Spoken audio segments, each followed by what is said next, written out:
So hello Rakesh, thank you for joining on time, and I hope we have a wonderful session for the next 1 hour. I hope we go into a lot of your experiences, and I hope everyone can get to know what you have experienced for the past few years.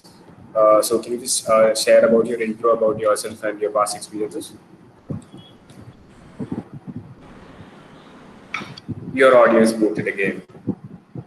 Hi, good evening, everyone. My name is Rajesh Nair, and me with a friend of mine, Hemant, we run a travel company called Rustic Travel. So, basically, what I'm going to talk about today is our walking tours, which we started 3 years back.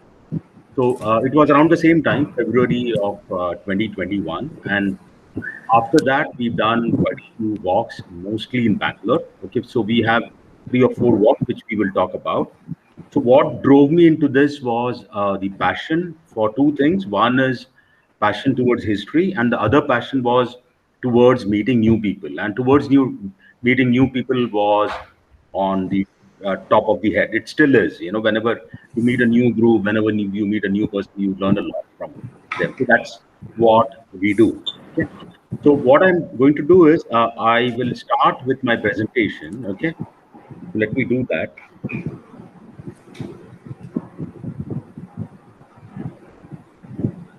Can you see this? No, your presentation is not clear. It's not visible. One second.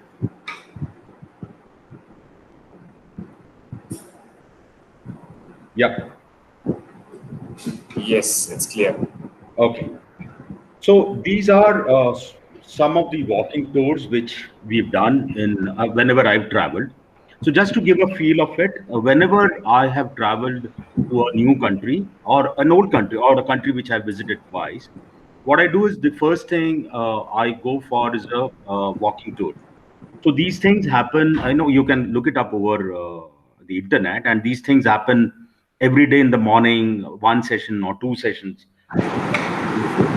So why I do it is because that gives me the best understanding of a city. It gives me the lay of the land. Okay.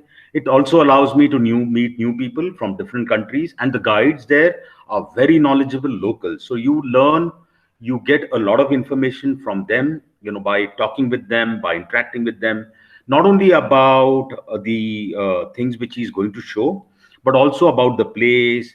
If you have a particular, if you have a particular flair for food or for a cultural show, he's the best guy to ask for.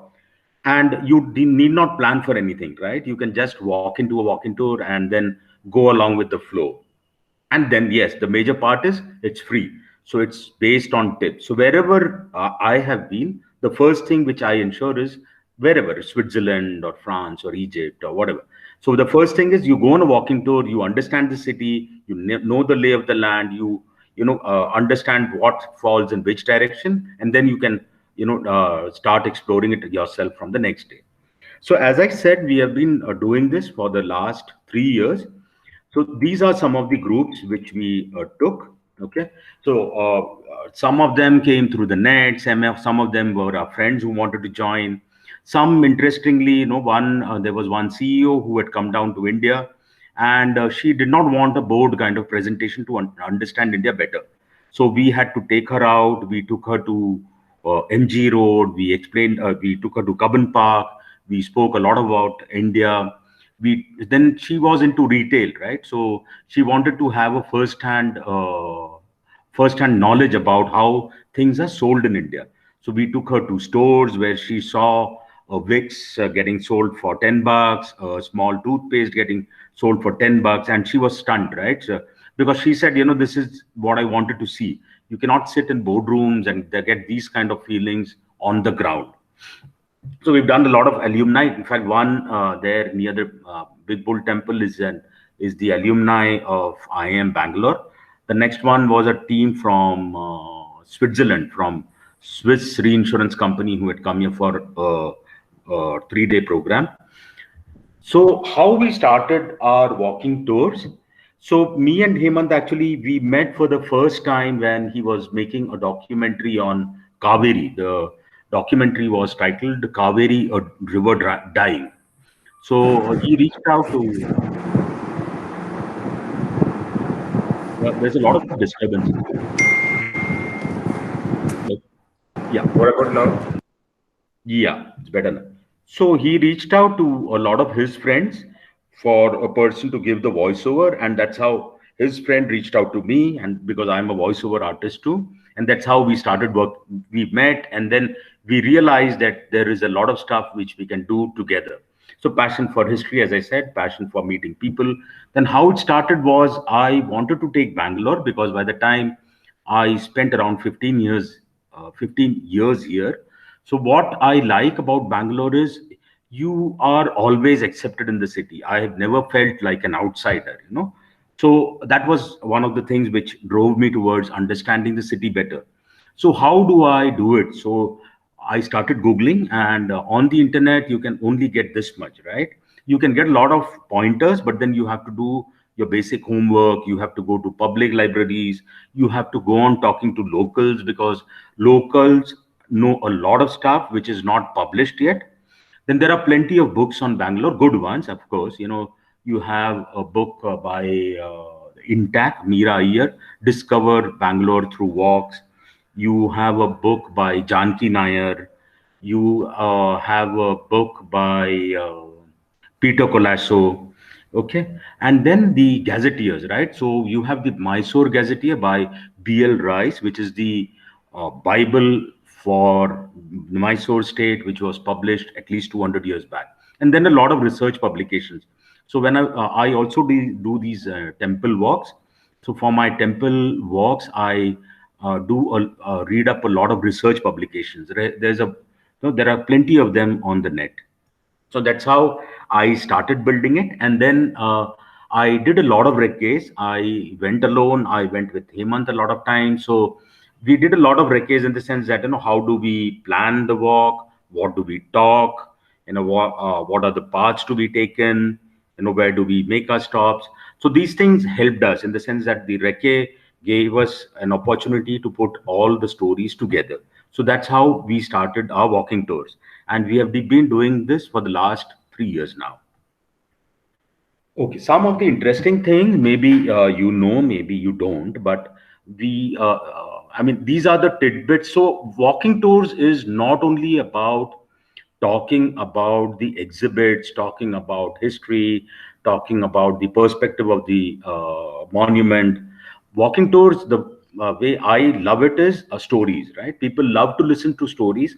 So even if it is history or geography or metallurgy or architecture, for all that we know, we try to put it in stories because I believe that, you know, once you put it in stories, it gets ingrained in your mind faster rather. So some of the tidbits which I thought, you know, we ask people when we take them for walks is Vidhan Sauda. There were 6,500 construction workers, of which 1,500 were convicts.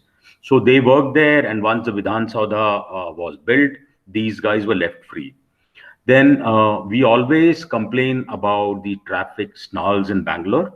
So I mean, traffic snarls, although it's bad, but in one incident, it proved to be lucky because on one day there were, if you remember, there was a bomb blast at the Indian Institute of Science. The second, so there were two persons. One could blast a bomb at that place. The second person, he had identified some other place in Bangalore, but he couldn't reach there because he was stuck in a traffic jam. So terrorist attacks, you know, Bangalore was saved because of the bad traffic jam it has. Then there's a temple in Basavanagudi, Gavi Gangadhareshwar temple, in which on the 14th of January, Makar Sankranti, the rays of the sun fall exactly on the Vigraha, on the idol, for 15 to 20 minutes. Then we'd also try to give a perspective on the environment, right? What is happening to the city, not only Bangalore, but throughout India, throughout the world. So Mysore state had around 26,000 ponds around 3 centuries back. Bangalore had around 285 ponds in the 80s. Now we are left with hardly 100, right? Of which most of them, 99% of them, are not fit for human consumption as well. So what we also try to do is we talk about a lot of stories, we got talk about a lot of trivia, and most importantly, what we talk about are things which throws up a question in the mind of the guest, right? So once he goes from the walk, we want him to think about what we spoke about, think about things, put it into perspective, maybe use it sometime later, maybe delve in a bit of research to understand it better. Now, one of the biggest things in walks is, which we also learned along the way, because I mean, when we started, we were not on top, right? Some of the things which we uncovered was the Ramakrishna Mission in Basavanagudi. Amazing place, right? Fantastic place as far as nature is concerned. It's right within the city, and lush green forest. You have a stone on which Swami Vivekananda had come and sat there. Actually, one of the stories is that the when Swamiji went for the Chicago conference in 1893, it was sponsored by the Vodiyar king. So what had happened was, Swamiji used to go around the country. He came to Bangalore, and he was in a Choltri, and he fell sick. He met a doctor, and when he spoke with the doctor realized that this guy is really something else, right? I mean, phenomenal, spiritually, philosophically. So he was incidentally the medical consultant to the king's minister. So he told him that there is such and such person who has come, and maybe you should meet him. He met him, and then he introduced him to the Vodiyar kings. And Vodiyar kings, all of us know, they were one of the most enlightened kings ever in India. So then he told him that he needs to go for this conference, and that's how the Vodiyar king sponsored his visit to Swami Vivekananda. Of course, Ramakrishna Mission has its own history, which we talk about there. So it's an old building. It's very active. You can see saints moving around in that place. Then we discovered Gavi Gangadhareshwar temple. As I said, this is a very, very old temple in Basavanagudi. As I said, the lights on Makar Sankrant day falls right on the idol for 15-20 minutes. So the temple architecture in those days, was so evolved that people centuries ago, right? So this is again maybe 1500s, right? So this is a cave temple which was built by Kempe Gowda in those days. So 400-500 years ago, our architecture was so evolved. Then something like a mosque in KR Market. So again, we this is a local there gave me a hint, gave me not a hint, but he told me that, so this is a mosque very much there on the road. So I once asked the guy as to what is this mosque. Then he told me that this mosque is of a person who had fought for Tipu in the battle which happened in the Bangalore fort, the Third Anglo-Mysore War, where Tipu was defeated. So this person's name was Ibrahim Khan, and he died. So he was one of the valiants. He was Tipu's uncle, one of the guys who fought hard against the British but was killed. And Tipu was very sad, and so over a period of time, this person kind of became a martyr, a hero, and the mosque is for him. Now, of course, his name has been, not changed, but he's been called now Hazrat Mir Bahadur. So that's a living person's mosque. Then I saw an inscription, a very old inscription in Malleshwaram. Okay, so this is a very old inscription by the Maratha king Shahaji, Shivaji's father. So it talks about what a pagan is, or so inscriptions, whatever it talks about, there is a lot of meaning within it also. So basically, from that, if you look back and read some books, you will understand that possibly the Kadu Malleshwara temple that was donated by the Maratha king to the people, and that's how the temple was built in those days. Then right behind Kadu Malleshwara temple is the Nandi Tirtha temple. So this temple, if you go and see now, you can see water flowing in from the mouth of the Nandi. So This temple, incidentally, some 20, 30 years back, it was brought back to life, in the sense that the ground there, we know a person who was born and brought up in Malleshwaram, and he told us that, in those days when he used to grow up, the temple was not there. It was just a plain field of land. So, like how it happens elsewhere, this was, being eyed by a lot of land developers. But one of the old persons who lived there, she said that, there used to be a temple there. When I was a kid, there used to be a temple somewhere here.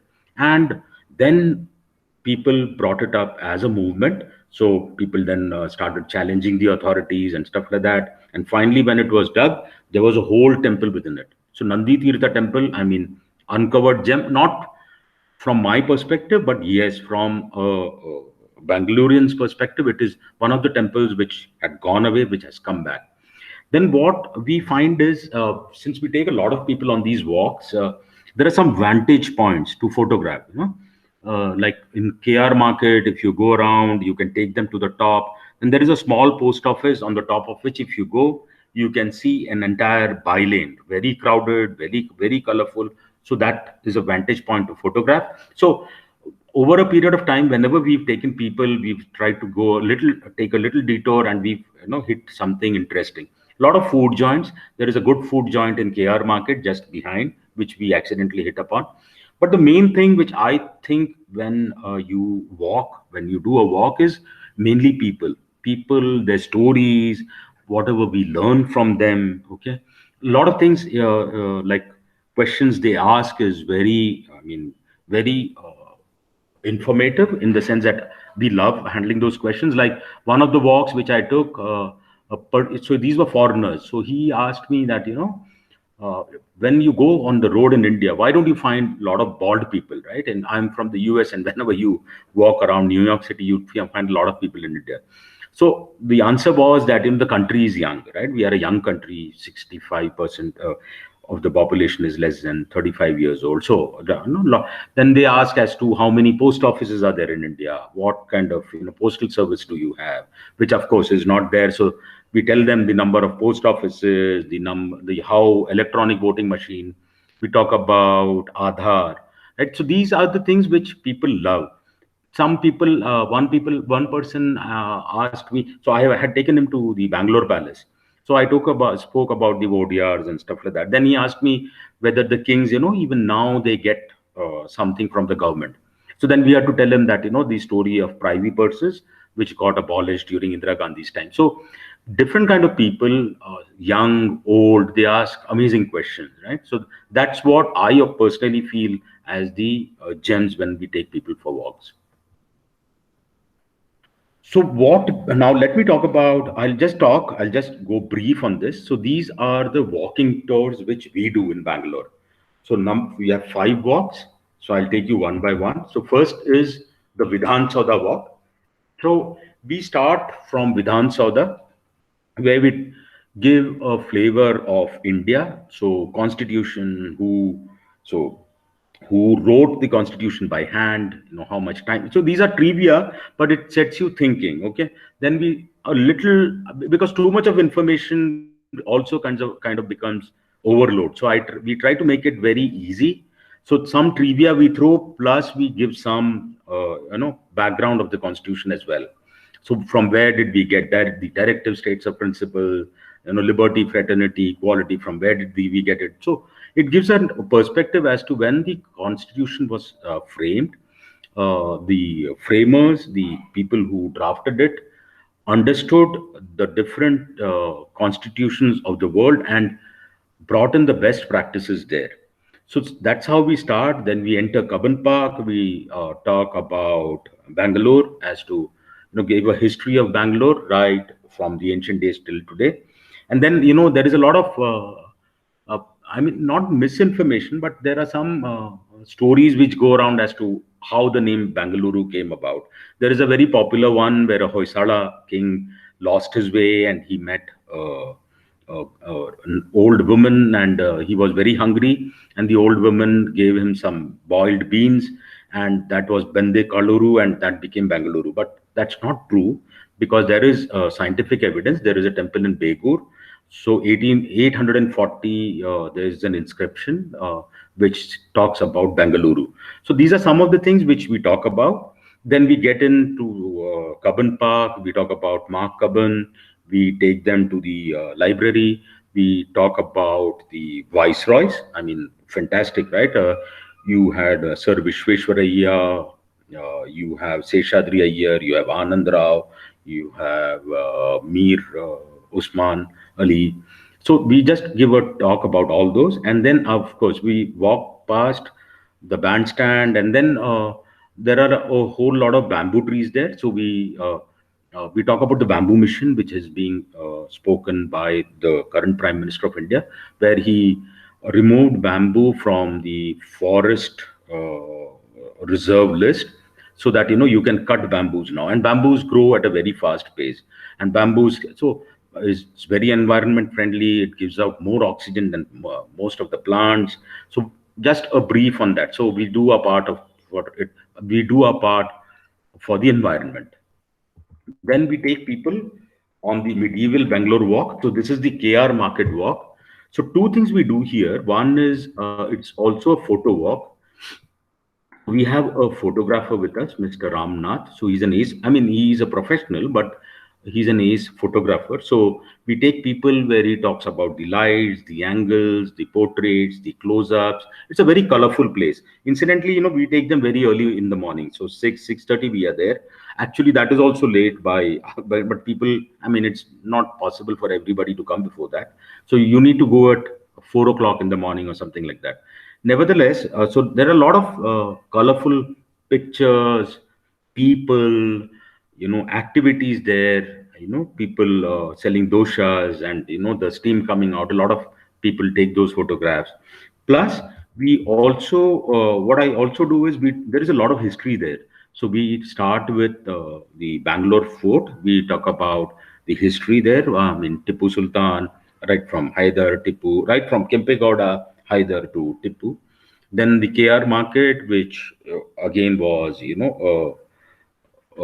buffer zone. So I mean, it was a buffer zone buffer zone for the war between the English and Tipu. I mean, buffer zone means beyond a point of time in the evening, the wars in olden days, wars stop, and that becomes a place where people sell their wear. It becomes a market, because there was a certain discipline when wars happened in those days. Okay, you fight from morning till evening, and evening it ends, and then you come back for war the next day. So KR Market, Krishna Rajendra Market, that is what it is. So we combine history plus a photo walk. Sometimes we just do a photo walk. That's how we do it. Then we have the Basavanagudi Heritage Walk. So we start from Ramakrishna Mission. As I said, we speak about Ramakrishna Mission. Then on the way, because then we cover most of the temples there. So I try to talk about temples. Temples in India. Why is it so important, right? See, because if you look at any temple in India, if you go to even your village temple, right? I come from a village in Kerala. So the temple, any temple for that matter, it will be at least 300 years old. So I mean, we have such a thing in India that every temple on an average is at least 300 years old. So I'm sure there is a lot of history, and there is a lot of things which people have done right then, right? So I talk about temple architecture as to how these structures were built. There is a science behind it. There's a complete organization in that. I mean, a pujari will do pujari. A sthapati is the guy who is the main guy who decides how the temple has to be constructed. There'll be an astrologer. There'll be a carpenter, and I mean, it is documented that when the Chola temple, one of the Chola temples, there were 600 and odd people working there. They were all listed there. So temples ran. It was like a corporate. Okay, so they had judicial authorities also with them, and any temple, it had a large role. It played a large role in education. It played a large role in having lakes, because any temple, if you look at it, you'll have a water body in front of it. Then they spent a lot of money in providing food. providing education for free. In fact, they say that when Rajaraja Chola went on the first expedition towards Ceylon, it was sponsored by the temple. So the temples, every the in the north they call it Dincharya. So everything in a village depended on the temple, right? So it will start at 4 o'clock, with the Suprabhadam. So people get up, they'll have their bath, and it ends at say 7:38. Now, of course, with the advent of television and stuff like that, it's going away. But the nerve center of the village was the temple, right? So we try to give a perspective of that. I mean, why temples are important, the sheer number of temples in India, the different kind of architecture, Nagara, Vesara, Dravidan. Why ours is different, the basics. Then what is the science in temples? Now, so there are some temples. If I tell you that, if you go to your villages, your great grandmother will tell you that, okay, you have fever. She'll say you go to this temple, have that prasad, and you should be fine. So the way I look at it is that, maybe that idol, it is made of some minerals, right? Panchaloha, whatever you call it. And there was some water, and the pujari there mixes it with tulsi and I don't know what all. So he puts this water on top of that Panchaloha, and that is given as tirth to you. So maybe that created, something in the body, and your fever vanished away. So knowingly or unknowingly, these kind of things also were helpful, correct? So why is the temple important? That's what I talk about. So we go to Gangadhareshwar, then we have a walk through Gandhi Bazaar, one of the best places in Bangalore.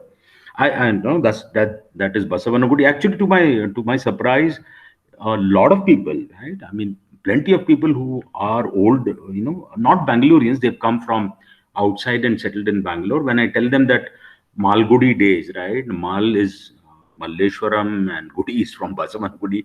Actually, a lot of people don't know that R.K. Narayanan's Malgudi. So we talk about it and then come to Nandi Temple, the Big Bull Temple, the only one in India. And near the Big Bull Temple, there is a big water tank on which, the Gyanpit Award winners from Karnataka, you have their, are not idols, those are embossed on the water tank, right? So, just to give a perspective that, Kannada, I mean, you have 8 Gyanpit Awards in Kannada, awardees in Kannada, one of the highest in India, possibly after Hindi, they are, Kannada. So just to talk about, what all things are there to make them ponder over it. So these are the walks which we do. And of course, we do walks for corporate as well, where we, customize it. Then, so this is the one slider which we had brought out last year, and a lot of people liked it. So these are all places around the metro. So it will talk about, the tourist places, the food, and there are, we put our walks as well there. So, walks are colored differently. So these are all places which one should visit. So this comes handy as a tourist. So this is what one thing which, I learned it in the Europe, because they used to give these, and a lot of people used to run for this. The way they do the free tours in, I thought it was in Strasbourg, France. So he had a casual bag, and then he finished. That was phenomenal, that guy. He finished the walk, he came back, and then he took out these one pagers. Actually, he had more, and he said that you can come and collect. And then I said a lot of people started running to get that.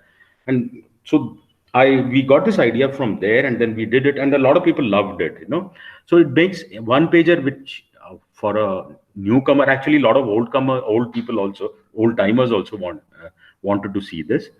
So this is all along the metro, so that it's convenient for all of us to take it.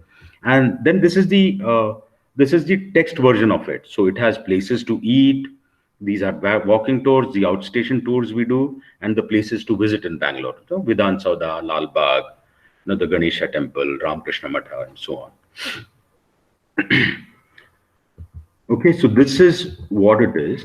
So our email ID is rajesh@rustictravel.com or hemant@rustictravel.com.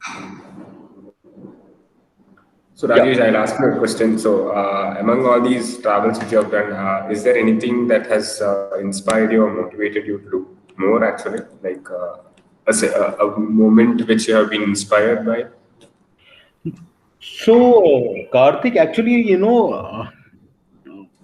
each walk, is very inspiring. Actually, when I'm talking about this, is very inspiring because I had to read up and, COVID time. So there is a lot of lull in these walking tours. So once when I read it up, I mean, it's phenomenal. Each time when you read, I get, something new as a person. And each time I do a walk, when I meet a person, I learn a lot of stuff, meeting people. So that is the inspiration is to read up, the inspiration is to talk about it, the inspiration is to put it into stories, and the main inspiration is when people as a group start asking us. That is just outstanding.